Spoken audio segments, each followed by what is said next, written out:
अस्सलाम वालेकुम। एक नई वीडियो के साथ आज फिर तैयब बलोच आपकी खिदमत में हाजिर है।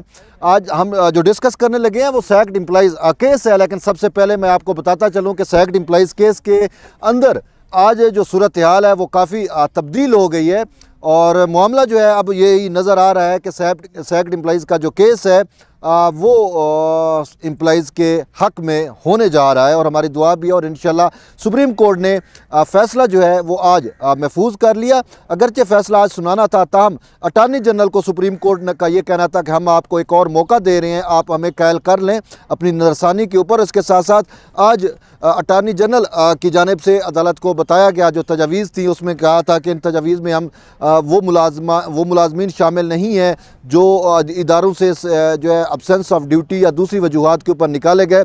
तब सुप्रीम कोर्ट का ये कहना था कि आपने तो हमें तजावीज़ दे दी, लेकिन अदालत आपकी तजावीज़ से जो है वो इत्तफाक नहीं करती। इस पर अटार्नी जनरल ने कहा कि मैंने तजावीज़ जो थी वो मशरूत तजावीज़ दी थी कि तजावीज़ उस सूरत में काबिल कबूल हूँ अगर जो सैक्ड एम्प्लॉइज़ हैं, जो उनके वकला हैं, वो अगर इन तजावीज़ को तस्लीम करते तो फिर वो तजावीज़ जो है वो काबिल कबूल है। अगर वो उनका एतराज़ होता तो फिर ये तजावीज़ जो है वो काबिल कबूल नहीं।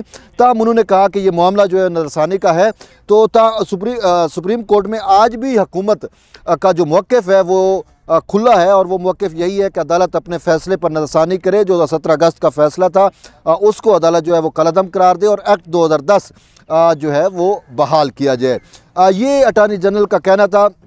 तो इस पर जस्टिस उमर अताब बंदियाल ने आज काफ़ी जो है वो आप कह सकते हैं कि सैर हासिल गुफ्तगू भी की और बड़ी अच्छी ऑब्जर्वेशन और रिमार्क्स भी दी और उन्होंने एक जो तस्वर ओवरऑल चल रहा था कि ये नज़रसानी केस जो है या नज़रसानी का जो स्कोप होता है वो लिमिटेड स्कोप होता है, आज इस हवाले से भी उन्होंने करेक्शन की और उन्होंने कहा कि हाँ वाकई नज़रसानी का स्कोप अगरचे लिमिटेड होता है, लेकिन ये जो समात हो रही है रिव्यू नज़रसानी दरख्वास्त पर, इसका जो कलर है वो मुख्तलिफ है, यानी ये मुख्तलिफ नोयत की है। और फिर एंड पे जस्टिस उमर अताब बंदियाल ने यह भी कह दिया कि आप समझ लें कि ये हम री हेयरिंग कर रहे हैं। अटार्नी जनरल ने कहा कि ठीक है, हम भी यही समझते हैं कि ये री हेयरिंग है और आपने री हेयरिंग में तमाम लोगों की मरूज़ात, तमाम लोगों की बातें जो है वो सुन ली हैं, तो अब उम्मीद है अदालत किसी न किसी फ़ैसले पर पहुंच जाएगी।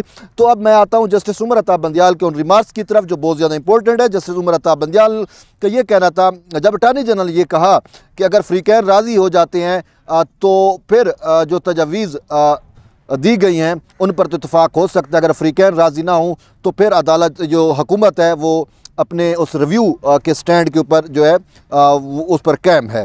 तो इस पर सज्जाद अली शाह ने कहा कि अगर आपका मकसद ये है कि अगर अदालत ने रिव्यू दरख्वास्त खारिज कर दी तो फिर आप इन तजावीज़ पे जाएंगे। अटार्नी जनरल ने कहा कि हुकूमत के बारे में ऑलरेडी तसव्वुर गलत दिया गया, लेकिन अदालत ऐसा तसव्वुर ना ले। जस्टिस बंदियाल ने कहा कि आप ने जो अपना जवाबात जमा कराया, हमने उस जवाबात में भी हम गो थ्रू गए हैं, हमने उन जवाबात का भी जायज़ा लिया है। इसके साथ साथ बंदियाल साहब ने यह भी कहा कि ये कार्रवाई का मुख्तलिफ कलर है, अगरचे नज़रसानी है लेकिन कलर इसका जो है वो मुख्तलिफ है। इस समात के बारे में वो बात कर रहे थे और ये भी कहा कि बड़ी तादाद में लोग मुतासर हुए हैं और ये 184(3) के दायरे इख्तियार में ये चीज़ आती है। और जस्टिस उमर अताब बंदियाल ने यह भी वजाहत की कि जो पहले मरकज़ी केस की समात हुई थी उसमें भी 184(3) को एक्सरसाइज किया गया था, तो इस वजह से उन्होंने कहा कि अब हम 184(3) और अवामी मफाद को भी देख रहे हैं। उन्होंने कहा ये चीज़ हमने एक्सरसाइज नहीं की, ऑलरेडी मरकज़ी केस में चूँकि 184(3) को एक्सरसाइज किया गया था, अवामी मफादात आमा को एक्सरसाइज किया गया था, तो इसी वजह से उन्होंने कहा कि अब ये हमारी डोमेन में भी 184(3) जो है वो शामिल हो चुका है। जस्टिस उमर अताब बंदियाल ने एक और बात भी की कि हम यहाँ पर बुनियादी इंसानी हकूक़ के तहफ़्फ़ुज़ के लिए बैठे हैं और उन्होंने कहा कि हम मुत्तफ़िक़ हैं, यानी कि जो जज बैठे हुए हैं 5 जज, ये सारे मुत्तफ़िक़ हैं कि ये अवामी मफाद का मामला है। उसके साथ साथ जस्टिस उमर अताब बंदियाल ने कहा कि बुनियादी इंसानी हकूक़ के साथ साथ अवामी उनसर भी इस मामले में शामिल है और हुकूमत भी जो है वो अवाम के शहरियों के हकूक़ का तहफ़्फ़ुज़ करती है और वो उसकी ज़िम्मेदारी है कि अवाम के हकूक़ के बुनियादी हकूक़ का तहफ़्फ़ुज़ किया जाए।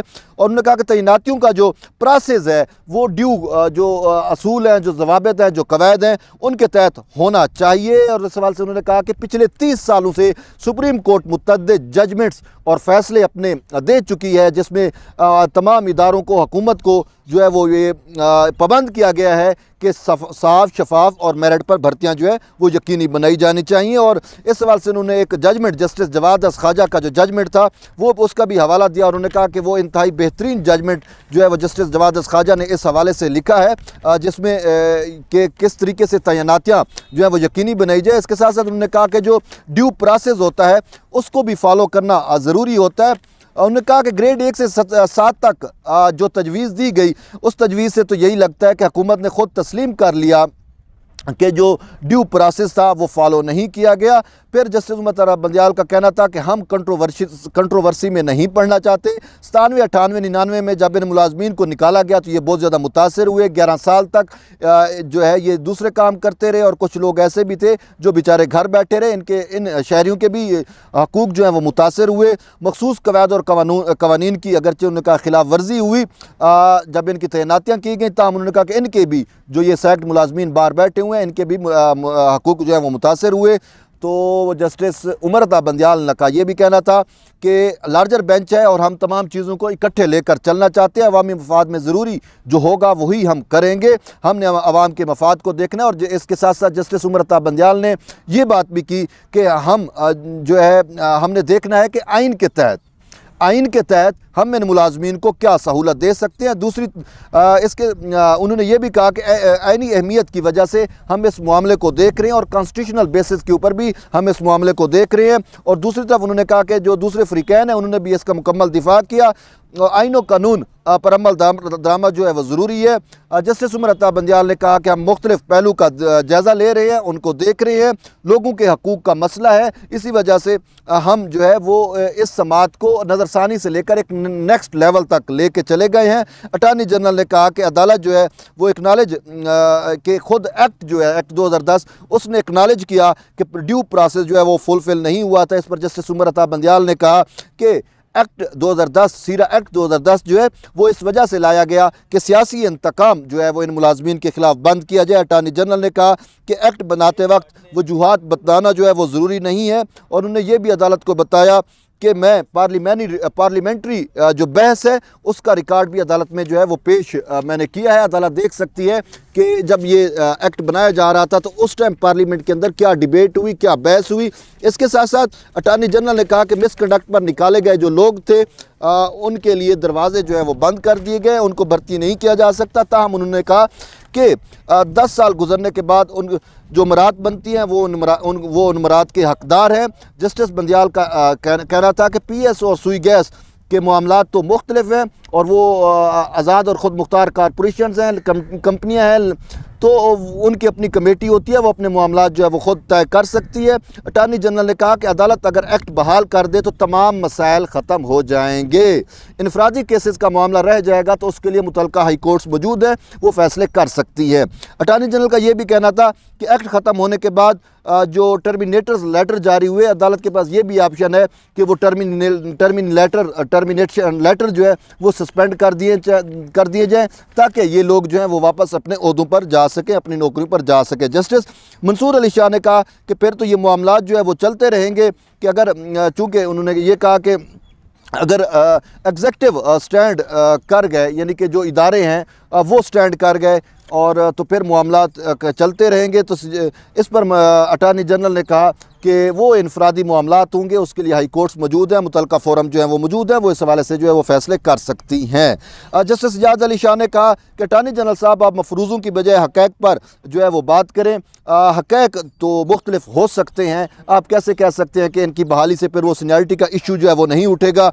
तो इस पर जो है अटार्नी जनरल ने कहा कि अगर सीनियरिटी का इशू तो मदूद चंद लोगों का है और सीनियरिटी के इशू के ऊपर तकरीबन 16,000 मुलाजमीन को मुतासर करना जो है ये भी दुरुस्त नहीं है, ये अटार्नी जनरल का कहना था। तो इसके साथ साथ उन्होंने कहा कि अदालत नोटिस करके अदालत ने सबको बुलाया था, तो वो लोग अगर किसी को इतराज़ होता या इदारों को इतराज़ होता, जो नौकरियां देने वाले हैं उनको इतराज़ होता, तो वो आकर अपने इतराज़ात जमा कराते, लेकिन कोई भी जो है वो नहीं आया अदालत के ओपन नोटिस के बावजूद। इसका मतलब ये है कि उन इदारों को जो है वो कोई इतराज़ नहीं है। तो इसी वजह से सुप्रीम कोर्ट जो है वो इन सरकारी मुलाजमीन को बहाल करे, और उनका ये कहना था कि वो बहाल उस वक्त हो सकते हैं जब एक्ट 2010 जो है वो बहाल किया जाए। तो इसके बाद रज़ा रब्बानी जो है वो उन्होंने कहा कि अटॉर्नी जनरल साहब जो सीनियरिटी की बात कर रहे हैं, तो उन्होंने कहा सीनियरिटी का इशू नहीं है। मैं पहले भी अपने केस के अंदर रज़ा रब्बानी का कहना था, वो वीडियो लिंक के ज़रिए पेश हुए, तो उन्होंने कहा मैं पहले भी अदालत को जो है वो बता चुका हूँ कि जो लोग निकाले गए थे, जब फिर सीरा एक्ट 2010 आने के बाद उनको जब बहाल किया गया तो उनको उसी ग्रेड में बहाल किया गया। ताहम उन्होंने कहा सिर्फ पे स्केल उनका जो है वो नेक्स्ट ग्रेड का था, लेकिन उनकी बहाली उसी ग्रेड पर हुई थी, तो सीनियरिटी का इशू नहीं है। और उन्हें आईबी की भी मिसाल दी कि मेरे इदारे आईबी में और जिनका मैं वकील हूँ वहाँ पे तो हरगिज़ ये इशू नहीं है। तो इस पर अटॉर्नी जनरल ने कहा अगर जैसे रज़ा रब्बानी साहब कह रहे हैं अगर ऐसा है तो फिर तो मामला ही जो है वो ख़त्म हो जाता है, फिर सीनियरिटी का इशू भी ख़त्म हो गया, तो फिर अदालत को क्या हिचकिचाहट है इन मुलाजमीन को जो है वो बहाल करने में। इसके साथ साथ मंसूर अली शाह ने कहा कि रज़ा रब्बानी ने सिर्फ आईबी की बात की है, तो अटॉर्नी जनरल ने कहा कि अगर एक्ट अदालत सस्टेन कर देती है तो प्रमोशन का मामला जो है वो इनफरादी मामला होगा, वो भी जो है अदालत वो भी हल कर लिया जाएगा। वो इदारे खुद बैठ के भी हल कर सकते हैं या फिर मुतलका फोरम हाई कोर्ट्स बनता है, हाई कोर्ट में मामला जो है वो हल हो सकते हैं। तो इस पर अटॉर्नी जनरल ने कहा प्रमोशन बचाने के लिए 16,000 लोगों को जो है वो नौकरियों से नहीं निकालना चाहिए। ये एक बड़ी बात की अटॉर्नी जनरल की जानिब से। और इसके बाद अटॉर्नी जनरल ने कहा कि इन लोगों को 2010 में बहाल किया गया था, इनका प्रोसेस अब कुछ अर्सा मतलब उन्होंने कहा इनकी सर्विस बहुत अरसा हो चुकी है और सिर्फ थोड़ी सी सर्विस रहती है, तो अदालत अगर इनको बहाल कर देगी तो तमाम मामला जो हैं वो हल हो जाएंगे। तो उन्होंने कहा इसमें बेसिक जो मामला है वो एक्ट की बहाली है और हुकूमत भी यही चाहती है कि एक्ट जो है वो बहाल कर दिया जाए। अटॉर्नी जनरल ने कहा कि जो बहाल हो रहे हैं उनको सीनियरिटी नहीं मिलेगी और ना उनको इजाफी मराद दी जाएंगी।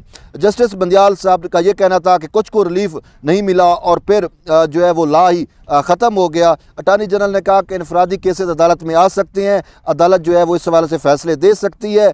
ताहम उन्होंने कहा कि जो मामलात जो असल इशू है वो एक्ट 2010 की बहाली है, तो अगर अदालत एक्ट 2010 को बहाल कर दे तो ये तमाम मसाइल जो है वो ख़त्म हो जाएंगे। ये अटॉर्नी जनरल का इस चीज़ के ऊपर ज़ोर था। उन्होंने कहा कि वफाकी हुकूमत भी जो है वो यही चाहती है। तो इस पर जस्टिस बंदियाल साहब ने कहा कि हमारे पास जो कानूनी मामलात भी हैं जो एक्ट को उड़ाया गया, उस सवाल से सवालात के जवाबात हमारे पास आ चुके हैं, अब हम इस मामले को जो है वो देखेंगे। तो उन्होंने कहा कि कल जो है हम फैसला महफूज करते हैं।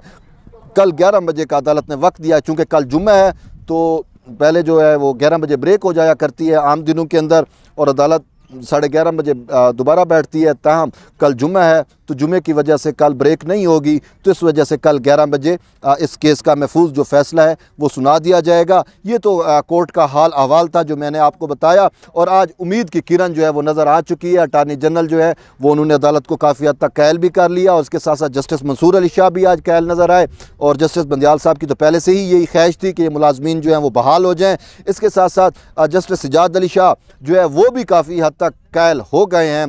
तो ये 3 जज जो हैं वो हमें कायल नज़र आ रहे हैं मुलाजमीन को बहाल करने में। और बाकी जस्टिस काजी अमीन और जस्टिस अमीनुद्दीन खान बचते हैं, तो उम्मीद है कि वो भी जो है इंसानी इशू बुनियादों के ऊपर और फिर अटॉर्नी जनरल की इस बहस के बाद जो है वो भी कायल हो जाएंगे। ताहम कल का वक्त जो है वो बाकी है, देखते हैं कल अदालत की जानिब से क्या फ़ैसला आता है। हमारी दुआ है, हमारी ख्वाहिश है और हमारी कोशिश है कि सुप्रीम कोर्ट जो है वो इन मुलाजमीन के हक़ में बेहतर फ़ैसला करे ताकि इनको इंसाफ मिल सके, इनके जो मसाइल हैं वो ख़त्म हो सकें, ये लोग अपनी नौकरियों पर जा सकें। और किसी का राशन का मसला है, किसी के बच्चे स्कूल नहीं जा रहे और इनके जो भी मसाइल हैं, रात को भी हमने देखा कि ये मुलाजमीन जो है वो किस तरीके से सुप्रीम कोर्ट के बाहर ये जो शारा दस्तूर है पार्लियामेंट और सुप्रीम कोर्ट के दरमियान, ये लोग दिसंबर की इस ठिठुरती रात के अंदर ये बेचारे यहाँ पे बैठे रहे, क्योंकि जो हुकूमत की जानिब से तजावीज़ दी गई थी इनको उन तजावीज़ के ऊपर जो है वो इत्तफाक नहीं था, इन्होंने उन तजावीज़ को मानने से इनकार कर दिया था। और ये तसव्वुर भी कल दिया गया था कि आज अदालत जो है वो फ़ैसला देगी, तो इसी वजह से ये लोग बैठे रहे कि आज सुबह हम जो है वो फ़ैसला लेकर ही जाएंगे और देखेंगे कि फ़ैसला कैसे आता है। ताहम अब सुप्रीम कोर्ट में आज अटॉर्नी जनरल को एक और मौका दिया गया शायद मुझे तो यही लगता है कि जो कल रात का इनका धरना है वो काफ़ी हद तक काम कर गया, क्योंकि जजेस को भी एहसास हुआ होगा, उनकी फैमिलियों को भी एहसास हुआ होगा, हुकूमत को भी एहसास हुआ होगा, या उन लोगों को जो साहब इक़्तिदार हैं शायद उनको एहसास हो कि वो तो हीटर वाले कमरों में जो है वो बैठे थे और ये बेचारे सैक्ट एम्प्लॉइज़ जो हैं वो अपनी माओं और बहनों के साथ यहाँ शारा दस्तूर के ऊपर ठिठरती रात के अंदर, ठिठरती सर्दी के अंदर और दिसंबर की इस यकबख्शदा जो सर्द रात थी उसमें ये बैठे रहे और डिमांड करते रहे कि वी वांट जस्टिस, कि हमें इंसाफ दिया जाए, हमें इंसाफ दिया जाए। तो आज इनका जो बैठना है वो भी काफ़ी हद तक कारगर हो गया है। तो अब उम्मीद यही की जा रही है कि सुप्रीम कोर्ट कल, चूँकि जुमे का दिन भी है, तो जुमा जो है वो हमारी उम्मीद है कि जुमा इन तमाम सैक्ड एम्प्लॉइज़ के लिए इंशाल्लाह मुबारक साबित होगा। बहरहाल ये तो कोर्ट का हाल अहवाल था। मज़ीद कोई अपडेट आती है तो हम आप तक पहुँचाएँगे। तब तक शुक्रिया। अल्लाह हाफ़िज़, अल्लाह निगहबान, अल्लाह आपको खुश रखे।